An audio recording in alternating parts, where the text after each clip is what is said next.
วัสดีค่ะคลิปนี้มาถึงคราวของลำโพงกันบ้างค่ะ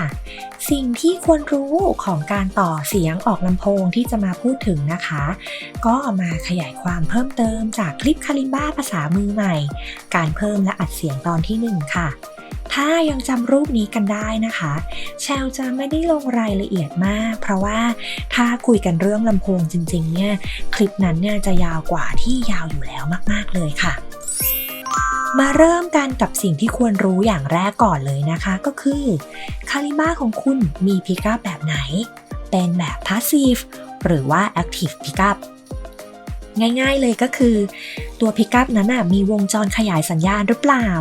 ถ้าไม่มีก็เป็นแบบ Passive ก็คือเป็นคาลิมบ้าไฟฟ้าทั่วไปอย่างเช่นเจ้าตัวนี้นะคะ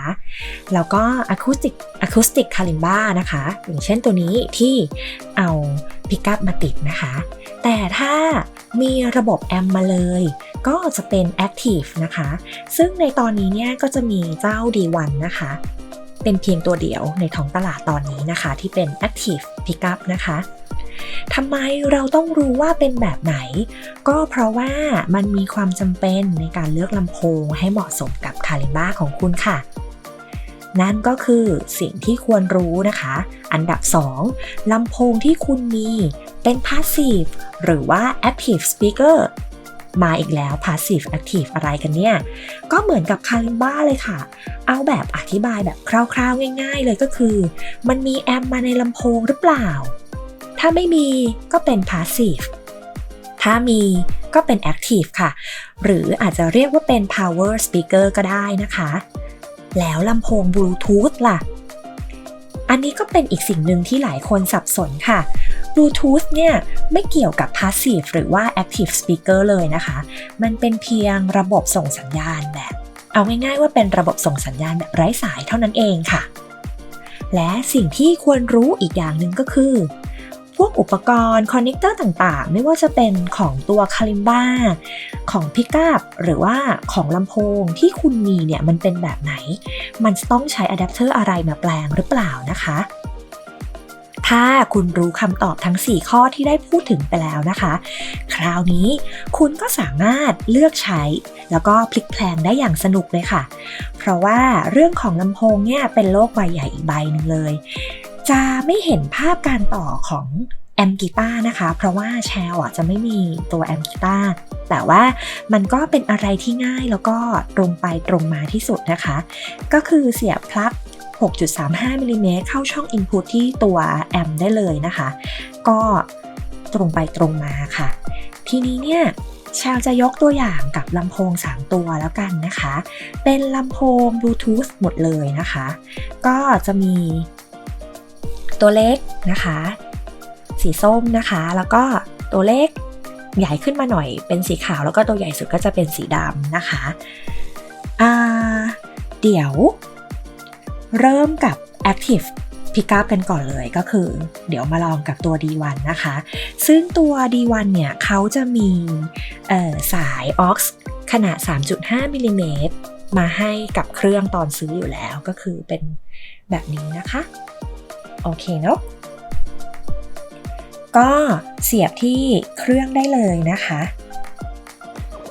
วิธีใช้เครื่องเนี่ยน่าจะใช้กันเป็นอยู่แล้วสำหรับคนที่มีเครื่องนี้นะคะแล้วก็คนที่เคยดูวิธีใช้คือจะเปิดเครื่องได้ก็ต้องเสียบสายก่อนนะคะแล้วก็กดค้างไว้รอให้ไฟมันหยุดกระพริบนะคะก็เป็นอันเรียบร้อยนะคะเดี๋ยวมาดูทีละตัวค่ะ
ไฟฟ้าทั่วไปกันบ้างนะคะแจ็คที่คาลิมบ้าไฟฟ้าทั่วไปเนี่ยก็จะเป็นขนาด 6.35 มิลลิเมตรแบบนี้นะคะแต่ว่าลำโพงทั้ง3ตัวเนี่ยจะเป็น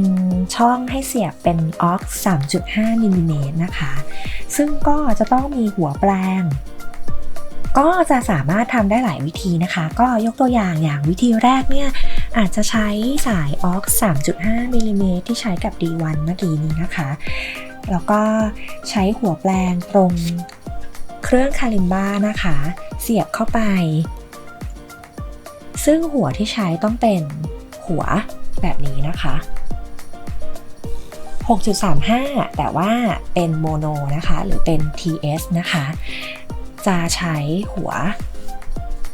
เป็น TRS แบบนี้ไม่ได้นะคะก็เสียบเข้าไปเลยแล้วก็ใช้สายต่อแล้วก็อีกด้านหนึ่งก็ไปเสียบในช่อง aux ของลำโพงนะคะหรืออีกวิธีหนึ่งก็คือใช้สาย 6.35 นี่แหละค่ะสาย 6.35 แบบนี้นะคะแล้วก็ใช้ตัวแปลงให้เป็น 3.5 มาเสียบที่ลำโพงก็คือ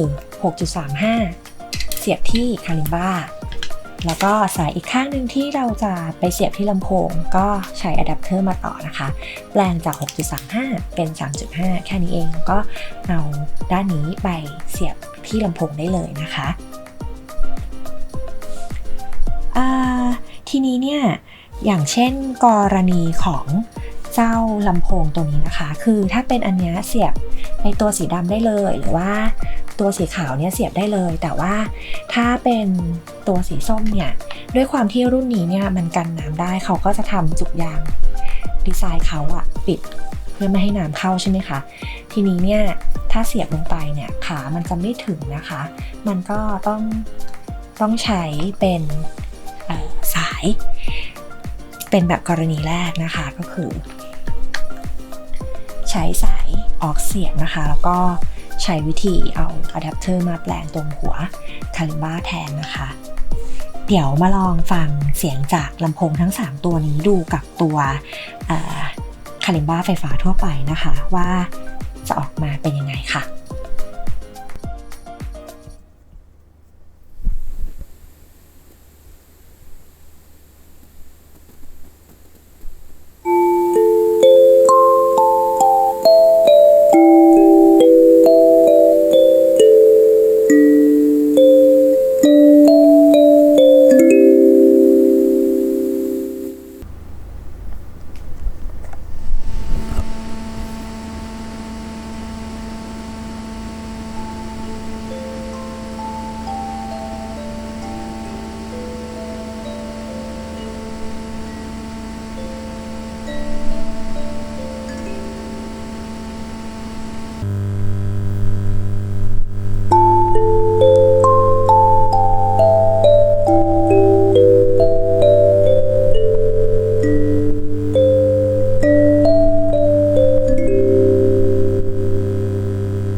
ฟังแล้วเป็นยังไงบ้างคะ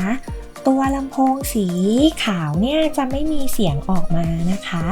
เห็นความแตกต่างตอนเล่นเนาะเฉลยเลยแล้วกันค่ะก็เพราะว่าเจ้าตัวสีขาวเนี่ยเป็นลำโพงแบบ passive speaker นะคะแล้วทำไมเล่นด้วย D1 แล้วเสียงออกนะคะก็เพราะว่าตัว D1 น่ะมีแอมป์ในตัวนะคะในขณะที่คาลิมบ้าไฟฟ้าทั่วไปอย่างเจ้าตัวนี้เนี่ยนะคะเป็น passive pickup พอมาเจอกับ passive speaker มันก็เลยไม่มีเสียงออกมานะคะทีนี้เนี่ยก็อาจจะใช้เจ้าตัว amp plug มาช่วยนะคะโดยเสียบ amp plug เนี่ยเข้ากับตรงนี้นะคะแล้วก็เวลาต่อก็คือใช้สาย aux นะคะเสียบเข้าตรงช่อง aux ตรงนี้ของตัว amp plug นะคะแล้วก็สายอีกด้านหนึ่งเนี่ยไปต่อกับลำโพงได้เลยนะคะเดี๋ยวมาลองฟังเสียงกันดูค่ะ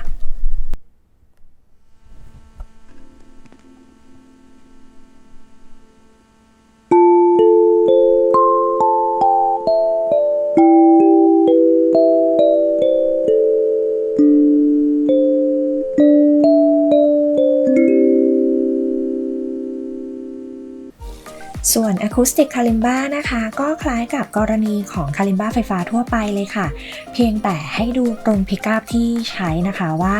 เป็นพลั๊กหรือว่าเป็นแจ็คแบบไหนนะคะอย่างเช่นอันนี้เป็นแจ็ค 6.35 อันนี้ก็จะเป็นพลั๊ก 6.35 นะคะส่วนอันนี้ก็จะมาแบบว่าให้ไปเลือกหาสายเอาเองนะคะแล้วถ้าใครไม่ชอบสายเกะกะนะคะก็สามารถเลือกใช้แบบไร้สายได้ตามที่เคยคุยกันไปแล้วนะคะทีนี้จะต้องใช้หัวแปลงหรือเปล่าก็พลิกแปลงปรับเปลี่ยนเอาตามอุปกรณ์ที่คุณมีเลยค่ะส่วนกรณีที่เป็น Acoustic Kalimba แล้วจะตอบแบบไร้สายนะคะถ้าต้องการจะให้เป็นไร้สายที่แท้ทรูนะคะอาจจะต้องใช้ตัวพิกอัพตัวนี้นะคะเป็น Adeline AD85 นะคะพวกเรื่องของสายหรือว่าอะแดปเตอร์ต่างๆตามที่เคยมาเล่าให้ฟังเนี่ยถ้าเรารู้จักอุปกรณ์ในหลายๆรูปแบบแล้วเนี่ยก็จะทำให้เราเนี่ยสามารถเลือกใช้ได้ง่ายขึ้นนะคะเพราะว่ามันสามารถพลิกแปลงต่อได้หลายแบบมากๆเลือกแบบที่สะดวกกับเรานะคะขอให้สนุกกับการเลือกใช้และมีความสุขกับการเล่นคาลิมบ้าจนกว่าจะพบกันใหม่ในคลิปหน้าสวัสดีค่ะ